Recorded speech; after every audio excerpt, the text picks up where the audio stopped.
Ibu Manula. Selamat siang Ibu. Gimana kabarnya Bu? Oh baik Ibu. Ibu bagaimana kabarnya? Kabar baik juga Ibu. Wah, ya, silakan Ibu. Terima kasih. Ada yang bisa saya bantu? Iya Ibu Manula. Begini Bu. Hari ini saya mau belajar banyak ini sama Ibu Manula ya. Sebagai kepala sekolah.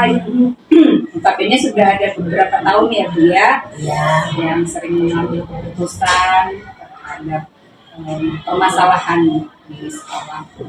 Jadi Bu, pada pagi hari ini saya CGT Angkatan 9 memiliki tugas demonstrasi kontekstual modul 31 tentang pengambilan keputusan. Ya, silakan Bu. Terima kasih sebelumnya ya Bu. Iya. Jadi kan Bu, terkait permasalahan di sekolah, ini satuan SMP ya Bu? SMP. Jadi yang mau saya tanyakan, sebagai kepala sekolah, bagaimana Ibu Manula mengidentifikasikan satu permasalahan itu yang merupakan dilema etika atau rujukan moral? Ini masalah dilema etika dan bujukan moral gitu ya. Kalau menurut pemahaman saya, kalau suatu kasus atau permasalahan itu sepanjang belum menyalahi aturan ataupun undang-undang, saya pikir itu masih dilema etika. Tapi kalau sudah menyalahi atau sudah ada kata benar salah, menurut saya itu sudah termasuk bujukan moral. Tapi kalau misalnya benar-benar menang-menang, saya pikir masih terpaut pada kasus dilema etika. Oke, baik. Terima kasih ya Bu ya. Jadi pengidentifikasiannya benar-benar, itu berarti dilema etika ya Bu ya. Baik Ibu, selama ini Bu, bagaimana Ibu sebagai kepala sekolah mengambil keputusan, misalnya ada kepentingan yang seperti tadi dilema etika, kedua-duanya benar ini keputusan yang mau diambil ya, benar atau benar gitu. Bagaimana Ibu mengambil keputusan jika kasus dilema etika itu terjadi pada Ibu? Pada dasarnya saya mengambil suatu keputusan itu tidak segampang yang kita bayangkan ya, karena kadang-kadang kita perlu identifikasi dulu ya. Mungkin itu merupakan pengalaman identifikasi dulu. Yang bagaimana kasus itu? Kasus ringan, sedang, atau berat. Kemudian siapa-siapa yang terlibat. Kemudian pada prinsipnya kita atau pengalaman saya ya, saya membuat suatu keputusan itu mengacu pada bahwa keputusan yang saya ambil itu berpihak pada yang lemah. Nah, mungkin kalau sebagai pemimpin di sekolah ini mungkin dalam arti murid lah itu ya. Nah, kemudian keputusan yang saya ambil itu juga sebaiknya mengandung nilai-nilai yang baiklah, nilai-nilai kebajikan begitu ya. Ada rasa adil, adalah rasa kasihan, kasih sayang, apalagi memang sering juga terkait pada perasaan. Kita kan sebagai seorang perempuan cenderung dimonopoli oleh perasaan, tetapi dalam hal ini juga harus ada keadilan gitu kan. Artinya kita perhatikan nilai-nilai kebajikannya. Lalu di samping itu sebaiknya pengambilan keputusan ini atau keputusan yang kita ambil itu harus bisa kita pertanggungjawabkan. Itulah kalau menurut saya. Artinya dalam mengambil suatu keputusan perlu ketenangan, jangan tergesa-gesa. Begitulah kira-kira menurut saya. Berarti keputusan yang diambil tidak boleh tergesa-gesa. Jadi harus dalam keadaan tenang ya Bu ya, karena sama-sama benar ini kasusnya. Iya, ya. sama-sama benar. Sama-sama mengandung nilai kebajikan dua-duanya. Jadi berpusat pada murid ya Bu ya. Berpusat pada murid atau berpihak pada yang lemah. Jadi Bu, berikutnya Bu, sebagai termasuklah itu ya Bu ya, pada langkah-langkah tadi ya, diidentifikasi. Iya, diidentifikasi, kemudian diketahui apa sih penyebabnya. Nah, kita perlu juga mengetahui apa penyebab permasalahan itu. Ya, biasa sangat kerap sekali permasalahan kita hadapi di sekolah ini, baik dari pihak murid, dari pihak orang tua ataupun guru. Jadi kita harus tahu apa penyebabnya. Misalnya seorang anak sering terlambat, ya kita kaji dulu apa penyebabnya dia sering terlambat. Tentu ada sesuatu di balik itu kan. Tidak mungkin dia punya unsur kesengajaan untuk terlambat terus menerus. Ada apa di balik itu? Kemudian fakta-fakta kita kumpulkan. Data-data itu sangat perlu, karena untuk mengambil suatu keputusan tanpa ada fakta yang data-data yang real, ya jangan sekali-sekali mengambil suatu keputusan. Nanti di akhir kita jadi menyesal, ya kan? Seperti kata orang, kalau duluan mendaftar, kalau belakangan penyesalan. Nah, jadi seperti itu ya. Jadi kita lihat juga, kita tinjau siapa-siapa yang terlibat dalam hal itu, ya. Bisa saja seorang anak sering terlambat, entahnya disuruh orang tuanya dulu. Kayak di tempat kami ini, anak-anak sebelum datang ke sekolah membantu orang tuanya dulu di pasar, berjualan, berdagang gitu kan. Atau ada yang bertani, ya ada aja mungkin disuruh kasih makan dulu ini, ya gitu. Jadi kita lihat siapa-siapa yang terlibat dalam kasus ini, kira-kira begitu. Kemudian kita juga perlu menguji benar salahnya. Nah, ya kita juga perlu menguji benar salahnya, bahkan mengadakan investigasi, bahkan juga setelah kita mengambil keputusan, bisa juga kita refleksikan. Nah, bisa juga kita refleksikan. Artinya begini, bisa saja keputusan itu benarkah atau bagaimana, atau merupakan dilema bagi kita, atau mungkin ada trik yang lain atau cara lain untuk bisa menyelesaikan kasus itu. Maka dalam penyelesaian kasus juga seperti saya sendiri ya, menyelesaikan kasus itu terkadang mau saya sendiri, tergantung kasusnya. Tapi terkadang juga bisa saya libatkan orang lain, tergantung kasusnya juga. Misalnya udah kasus yang, kalau itu kasus ringan, mungkin saja saya suruh hanya wali kelas saja. Kalau udah mulai ke kategori sedang, ya tentu saya libatkan selain wali kelas juga guru BK, ya guru BK atau guru BP, bahkan bisa sampai wakil kepala sekolah bagian kesiswaan. Tetapi kalau ini juga sudah mentok tidak bisa lagi, baru saya terlibat di dalamnya.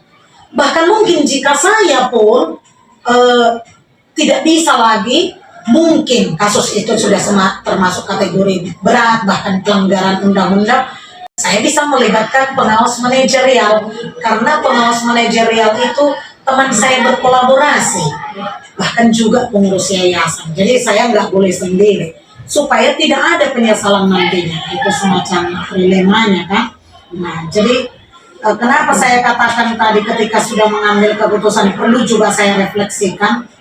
Bisa saja apa yang sudah saya putuskan itu bisa menjadi acuan jika terjadi kasus-kasus yang sama di hari berikutnya atau di lain waktu, itu saya buat acuan.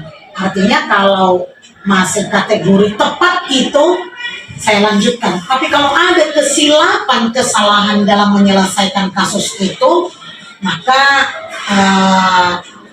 ya ada saya buat perubahan, berarti ini tidak tepat.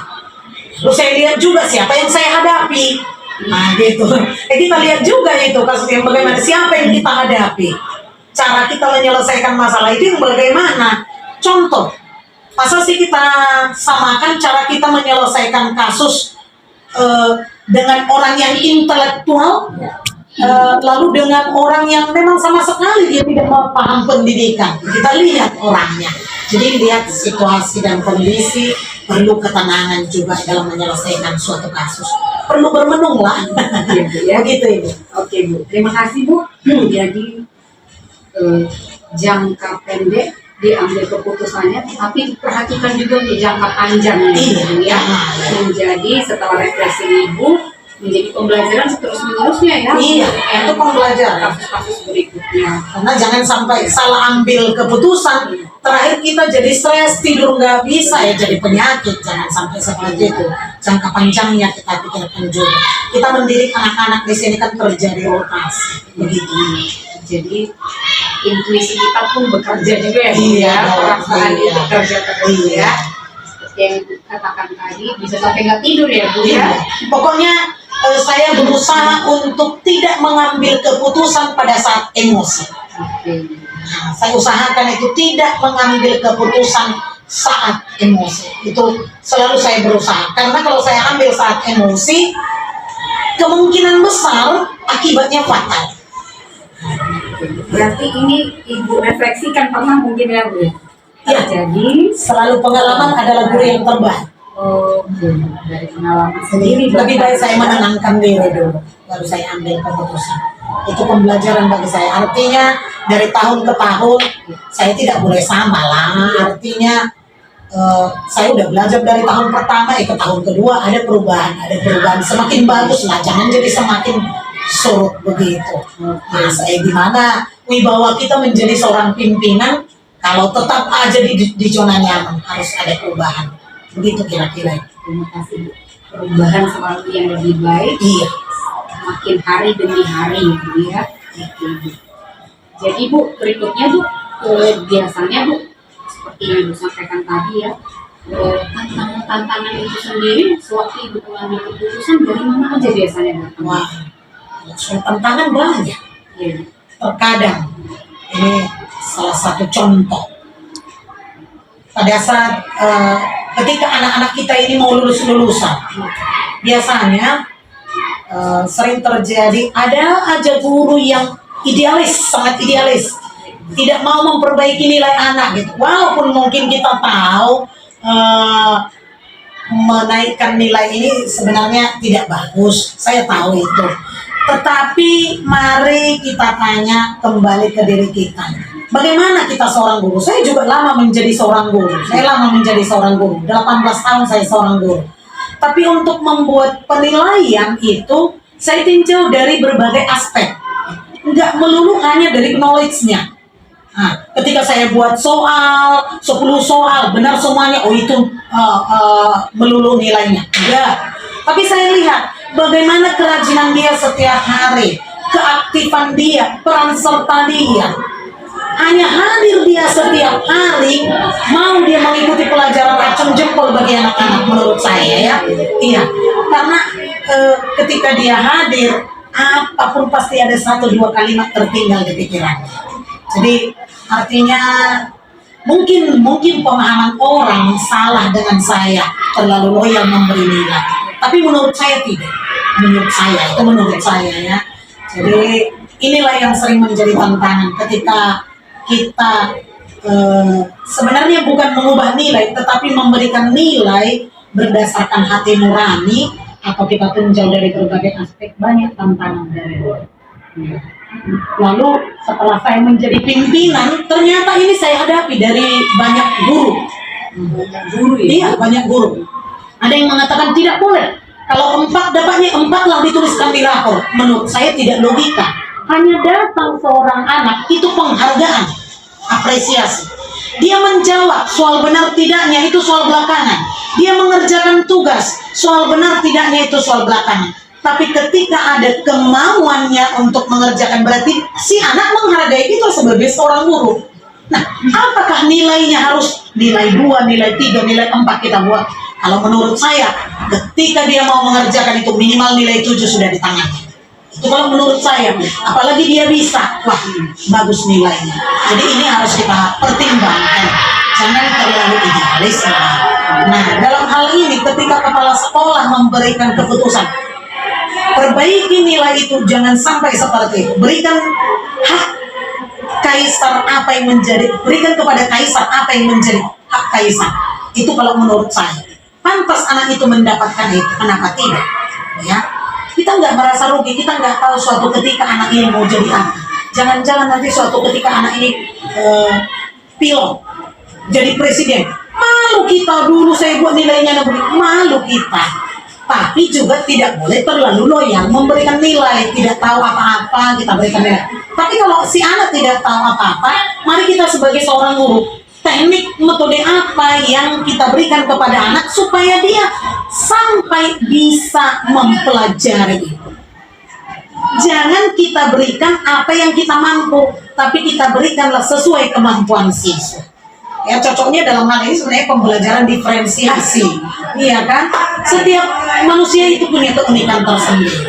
Di sinilah kita sebenarnya lebih mengenal. Nah, jadi dalam hal ini banyak tantangan yang kita dapat, baik dari rekan guru atau kasus-kasus lain juga bisa dari orang tua. Misalnya dalam hal penerapan kedisiplinan, ada juga orang tua tidak setuju. Ada juga tantangan dari orang tua juga ada saja. Jadi bukan hanya dari rekan kerja, dari luar juga ada. Kadang-kadang ada juga orang tua ketika kita menegakkan kedisiplinan di sekolah, orang tua tidak setuju lalu membawa aparat ke sekolah. Padahal sebenarnya bisa kita selesaikan dengan proses coaching, tapi kekeluargaan.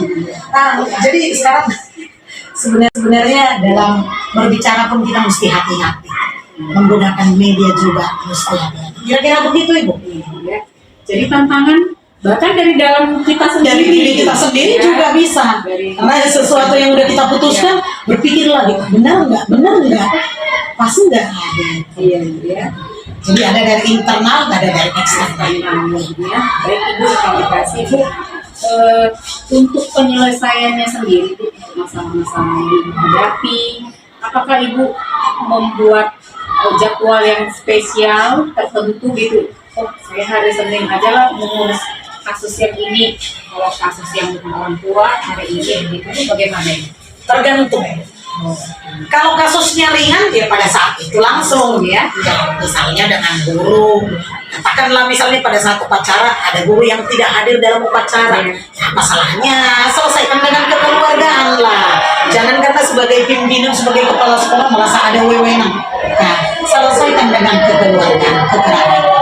Jadi kalau dia kasus sedang, mungkin ada orang-orang tertentu yang kompeten kita libatkan. Begitu juga dengan kasus berat. Mungkin harus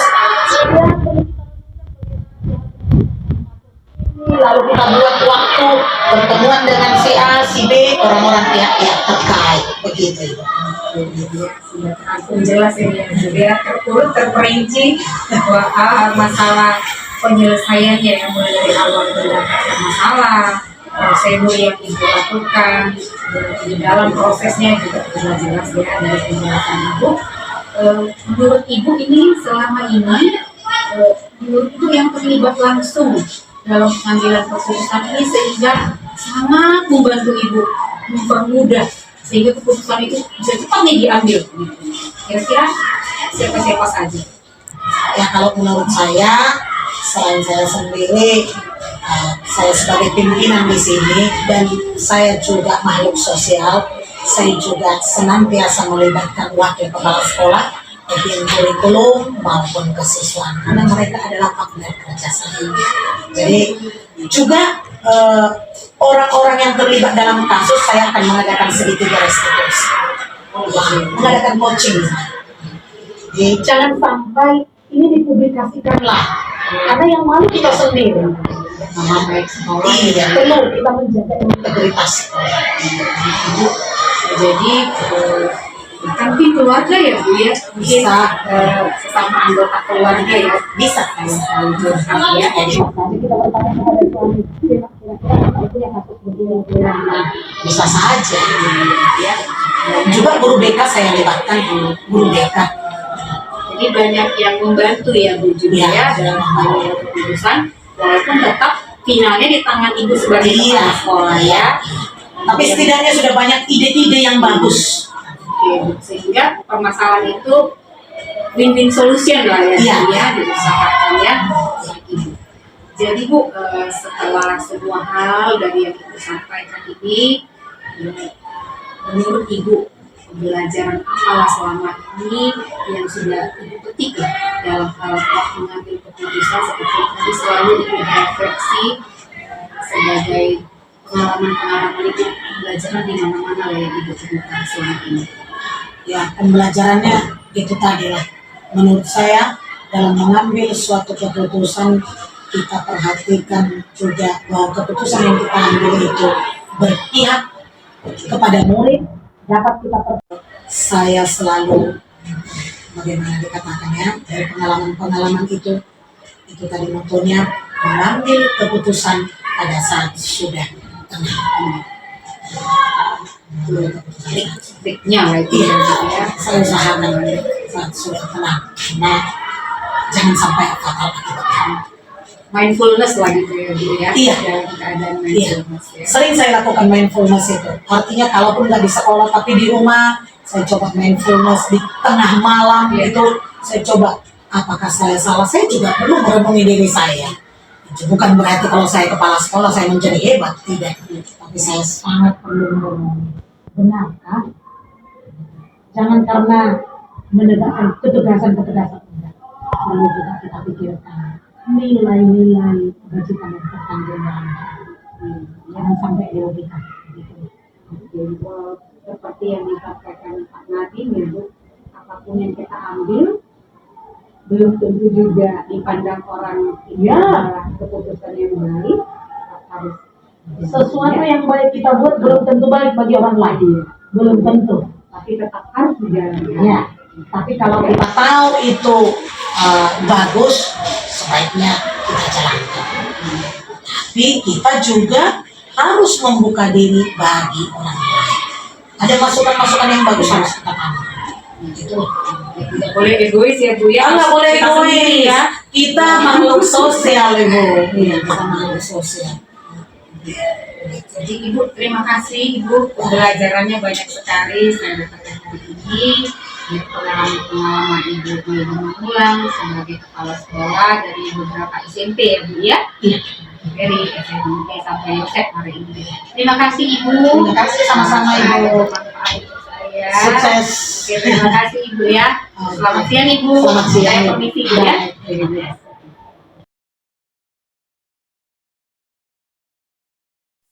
Selamat sore Ibu Francisca. Selamat sore Bu Regar. Terima kasih Ibu buat kesempatan dan waktunya yang sudah memperkenankan saya untuk melakukan wawancara ya Bu ya pada sore hari ini. Dengan senang hati. Oke Ibu. Baik Ibu, sebagai kepala sekolah Ibu selama ini sejauh ini Ibu kira-kira pernah tidak mengalami suatu permasalahan baik itu pada guru ataupun masalah sekolah lah Bu ya yang Ibu mengalami seperti dilema kalau diambil keputusan ini saya benar diambil ini benar juga. Bagaimana Bu pengalamannya? Ya, terima kasih atas pertanyaannya Bu Regar. Namanya suatu lembaga pasti adalah sebuah permasalahan. Sekarang tingkat permasalahannya tadi ya ada yang ringan, sedang atau berat. Nah sejauh ini kalau selama menjadi kepala sekolah ada permasalahan, tetapi sepertinya tidak sampai menjadi dilema. Dalam arti masih bisalah diatasi dan tidak menjadi terlalu dilema sekali. Itu yang saya alami sejauh ini. Oke, baik Bu. Jadi pengalamannya Bu masih bisa teratasi ya Bu ya dilemanya ya. Pernah sampai mengganggu Bu situasi pekerjaan? Karena ada kalau sampai mengganggu ada, terutama dalam bos karena memang pengalihan dari bendahara lama ke bendahara baru atau juga dari artinya kan saya meneruskan yang lama, artinya kegiatan rencana-rencana itu memang sudah rencana dari kepala sekolah sebelumnya, kita hanya tinggal meneruskan. Ada sedikit memang menjadi dilema, itu menjadi sangat pengalaman sekali bagi saya untuk memulai tahun anggaran di tahun ini. Jadi dalam hal ini Ibu agak kesulitan dalam hal mengambil keputusan ya Bu ya, karena melanjutkan program kepala sekolah yang lama ya Bu ya. Baik Ibu. Terima kasih Bu untuk pertanyaan selanjutnya ya Bu. Baik Ibu, sesuai dengan situasi di atas, jadi bagaimana Ibu sebagai kepala sekolah bisa mengidentifikasi mana kasus yang merupakan mau diambil keputusan yang merupakan dilema etika, mana yang merupakan rujukan moral.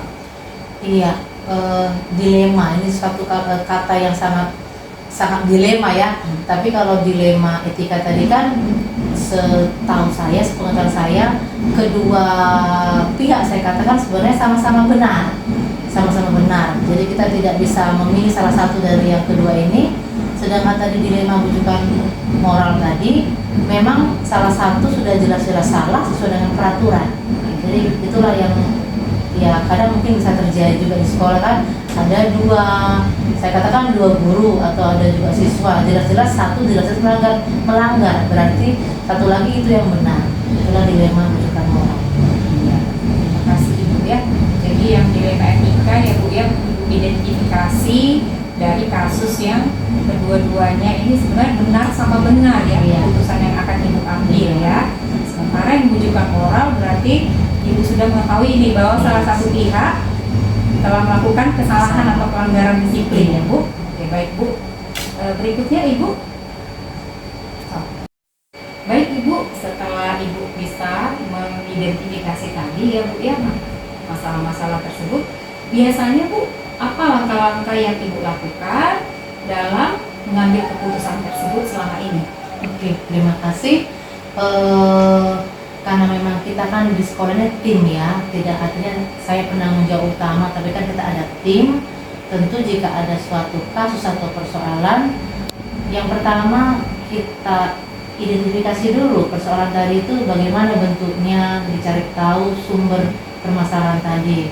Kemudian kita ada di sini Pak Kasek, tentunya akan berdiskusi dulu dengan Pak Kasek. Lalu juga kalau perlu setelah dari Pak Kasek kita berdiskusi dengan guru dalam memutuskan suatu permasalahan. Saya ambil contoh kemarin misalnya di salah satu kelas siswa ini sudah sering bolak-balik tidak hadir, wali kelas sudah berupaya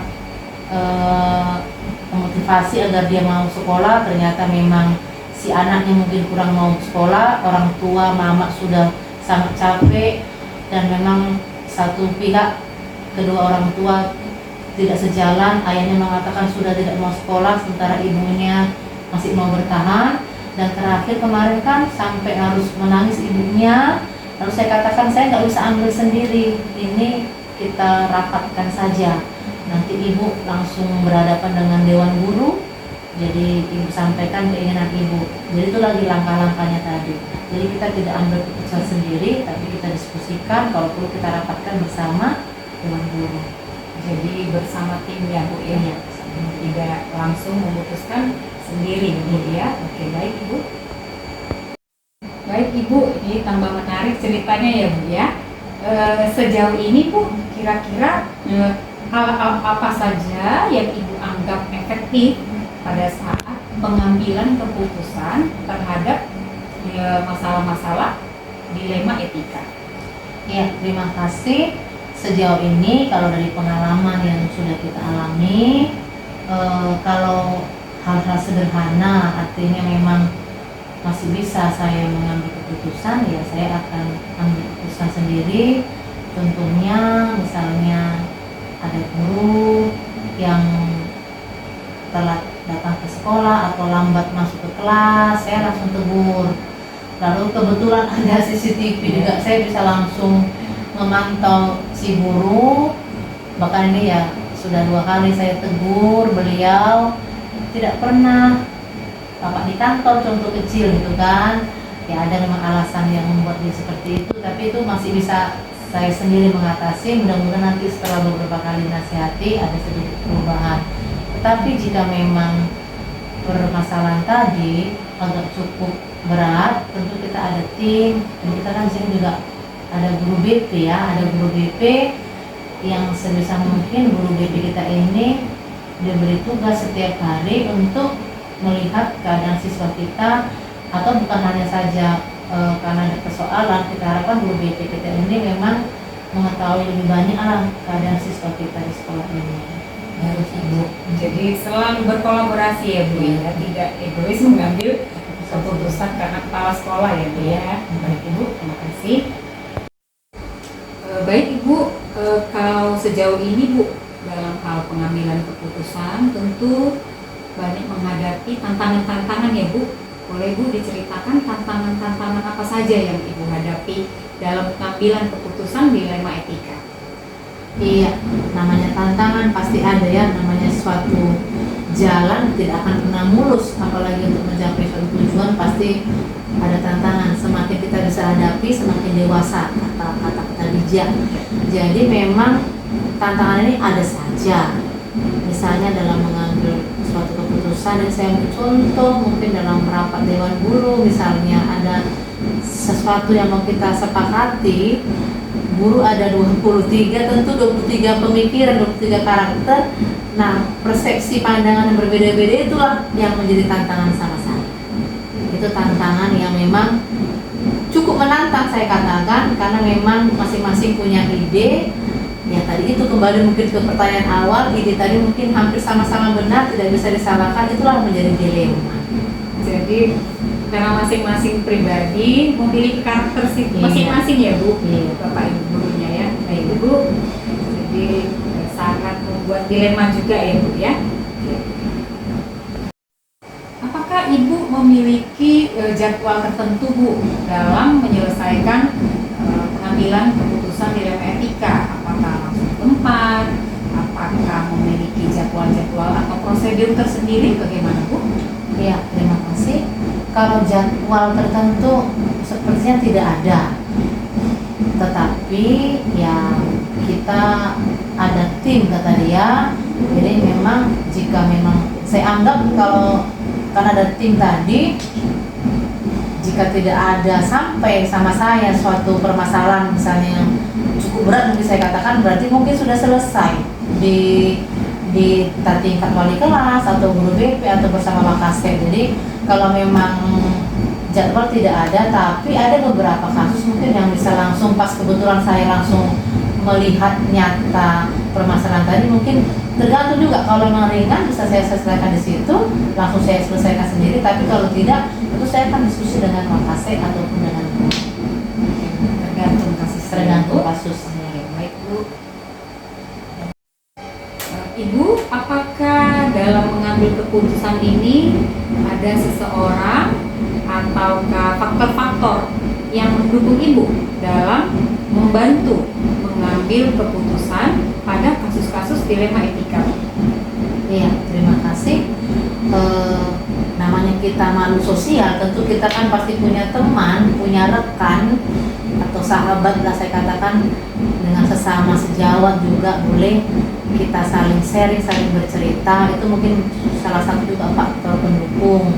Kalau untuk di sekolah sendiri tentu ada tim ya, ada mungkin orang yang bersama saya setiap saat bisa saya sampaikan setiap saat, mungkin Wakasek. Lalu juga ada dalam hal kasus tentu ada guru BP, dan semua guru terlibat juga, dan juga mungkin keluarga juga kadang sesekali, walaupun kata orang tidak perlu dibawa ke rumah, tapi sesekali mungkin biar plong dengan hati atau perasaan kita cerita dengan suami atau dengan saudara. Baik Ibu ya, sangat banyak yang mendukung Ibu ya dalam mengambil keputusan ya Bu. Itu dari semua hal yang tadi telah Ibu sampaikan, sejauh ini Bu, pembelajaran apa yang bisa Ibu petik dari pengalaman Ibu selama ini dalam hal mengambil keputusan dilema etika? Iya, terima kasih. Kata bijak ini sangat saya camkan dalam kehidupan saya. Pengalaman itu adalah guru yang utama. Pengalaman itu sangat berharga. Jadi dari beberapa pengalaman dalam hal mengambil keputusan, apalagi yang sampai di etika tadi, mungkin saya harus lebih bijaksana dalam mengambil keputusan, lebih bersikap adil, bijaksana, hati-hati, agar tidak ada yang saling dirugikan. Artinya tidak ada yang sampai menjadi kecewa atau berontak, atau bahkan sampai membuat suatu hal yang bisa merugikan sekolah kita. Itulah pembelajaran yang saya petik. intinya keputusan tetap harus menjaga nama baik sekolah ya, institusi kita ya Bu ya. Baik Ibu, saya sangat banyak Bu belajar pada hari ini dari pengalaman Ibu Francisca selama menjadi kepala sekolah. Banyak manfaatnya sama saya. Terima kasih banyak Ibu atas Sama-sama. waktunya ya Bu ya. Terima kasih Bu. Selamat Sama-sama. sore.